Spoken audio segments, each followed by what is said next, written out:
ചെറുപഴം വെച്ചിട്ട് നല്ല അടിപൊളി രണ്ട് തരം ഷേക്ക് ഉണ്ടാക്കിയെടുത്താലോ. അതൊന്ന് പിസ്തയും ഒന്ന് സ്ട്രോബെറി കേട്ടോ. അപ്പോൾ ഉണ്ടാക്കുന്ന എങ്ങനെയാണെന്ന് പെട്ടെന്ന് കാണിച്ചു തരാം. അപ്പോൾ അതിനായിട്ട് നമുക്കൊരു 3-4 ചെറുപഴം എടുക്കാം കേട്ടോ. നല്ല പഴുത്ത പഴം ചെറുപഴമൊക്കെ ഉണ്ടെങ്കിൽ കളയണ്ടായിട്ട് എടുക്കാം കേട്ടോ.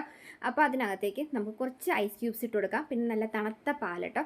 ഫ്രിഡ്ജിൽ വെച്ചേക്കുന്ന നമ്മൾ തിളപ്പിച്ച് ആറിയിട്ട് ഫ്രിഡ്ജിൽ വെച്ചിട്ട് തണുപ്പിച്ച് എടുക്കുകയാണെങ്കിൽ നല്ല തണുത്ത പാൽ തന്നെ കിട്ടും. അപ്പോൾ ആ ഒരു പാൽ എടുത്ത് ഒഴിക്കാം. ആവശ്യത്തിന് പഞ്ചസാരയും കൂടി കൊടുത്തിട്ട് ഇതുപോലെ നന്നായിട്ട് പേസ്റ്റ് പോലെ നമ്മളൊരു ഷേക്കിൻ്റെ ഒക്കെ പരുവത്തിൽ ഇങ്ങനെ അടിച്ചെടുക്കുക.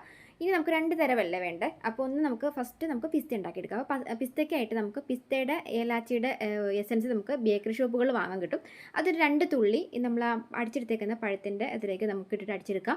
നല്ല പിസ്തയുടെ ടേസ്റ്റ് കിട്ടുകയും ചെയ്യും, നല്ലൊരു കളറ് കിട്ടും. ഇനി നിങ്ങൾക്ക് അലങ്കരിച്ചൊക്കെ എടുക്കാനൊക്കെ ആയിട്ട് ഇതുപോലെ കുറച്ച് ഐസ്ക്രീമൊക്കെ ഇട്ട് കൊടുക്കാം. ടൂട്ടി ഫ്രൂട്ടി ഉണ്ടെങ്കിൽ ഇട്ട് കൊടുക്കുകയാണെങ്കിൽ നല്ല ടേസ്റ്റിന് കഴിക്കാം കേട്ടോ. ഇനി നമുക്ക് സ്ട്രോബെറി ഉണ്ടാക്കിയെടുക്കാം. അപ്പോൾ നമ്മൾ എടുത്ത് വെച്ചേക്കുന്ന ഒരു ജ്യൂസ് ഉണ്ടല്ലോ, അപ്പോൾ അതിലേക്ക് നമുക്ക് സ്ട്രോബെറി എസൻസ് വാങ്ങാൻ കിട്ടും കേട്ടോ. അപ്പോൾ അത് 2-3 തുള്ളി അത് ഇട്ട് ഒഴിച്ചിട്ട് നമുക്ക് ഇതുപോലെ തന്നെ ഒന്നും കൂടെ അങ്ങോട്ട് അടിച്ചെടുത്താൽ മതി കേട്ടോ. പഞ്ചസാരയൊക്കെ നിങ്ങൾ വേറെ ഇട്ട് കൊടുക്കാറുണ്ട് സെപ്പറേറ്റ്. അപ്പോൾ ഞാനിപ്പോൾ നിങ്ങൾ കാണിച്ചു തരാൻ വേണ്ടിയിട്ട് ഇപ്പോൾ ഇട്ടില്ല എന്ന് മാത്രമേ ഉള്ളൂ.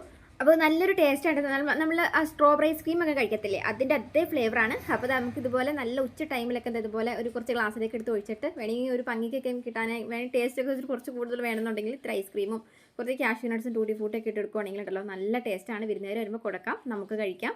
അപ്പോൾ എല്ലാവരും ഒന്ന് ഉണ്ടാക്കി നോക്കിയിട്ട് കഴിച്ചിട്ട് എങ്ങനെയുള്ള അഭിപ്രായം പറയാൻ മറക്കരുത്. നമ്മുടെ ചാനൽ ഇതുവരെ സബ് ചെയ്യാത്തവരൊക്കെ ആണെങ്കിലും ഒന്ന് സബ് കൂടി ചെയ്തേക്കാൻ മറക്കല്ലേ കേട്ടോ. അപ്പോൾ നല്ലൊരു കാണാം. ബൈ. എങ്ങനെയുണ്ടെന്ന് കഴിച്ചിട്ട് എങ്ങനെയുണ്ടെന്ന് അഭിപ്രായം കൂടി വന്ന് പറയാൻ മറക്കല്ലേ.